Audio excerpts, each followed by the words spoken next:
2021 has been a struggle for the euro currency. Recall back in January, we traded just north of 123, kind of the euphoria of that Brexit deal that went through in late December.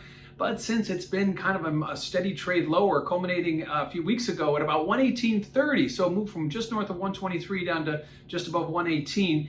And the market now kind of trades sideways, seeing a pretty tight range over the last 2 weeks, around 118.30 to 119.90, and today ending up just shy of that high at around 119.60. So a lot of things going on here. Certainly the economy over in Europe is one thing, and there's still a lot of unanswered questions and uncertainty there, what the central bank can do or continue to do to prop things up. Likewise, more pandemic lockdowns on the horizon. That isn't going to help their economies. And lastly, the U.S. Stimulus package that went through a few weeks ago, that $2 trillion package, perhaps waiting for the U.S. to lift the global economy, maybe riding some of those waves. But we opened the day lower in euro today, only to see it rally as the dollar fell apart. So getting close to the high of the range, but not being able to break through it. Again, stuck in a range trade since the beginning of March. And if you look at market volatility, if you check that CVOL index over at cmegroup.com, you can see that it peaked just at the early part of March as we were hitting those low prices, but it's been kind of stagnant ever since.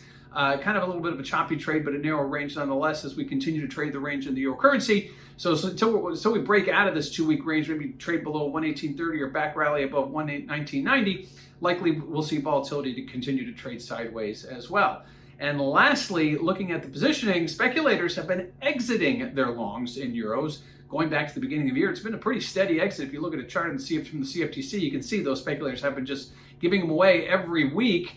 At this point, now we continue to see that as of last week, but now that we've started to trade sideways, we might start to see that graph start to flatten out as well. Waiting for more clarity. That's a sign that when speculators are exiting for long periods of time, either no confidence or no clarity, likely a little bit of both in this case. Speculators will likely be the first to show whether or not things are getting better or worse based on their continuing to exit their longs, or if they do start to add back to them in the coming weeks ahead, that'll be another signal as well. So the euro currency, after a slow morning, gets back up to the high end of the 2-week range, but still a lot of uncertainty and clarity needed in order to break out of this 2-week range.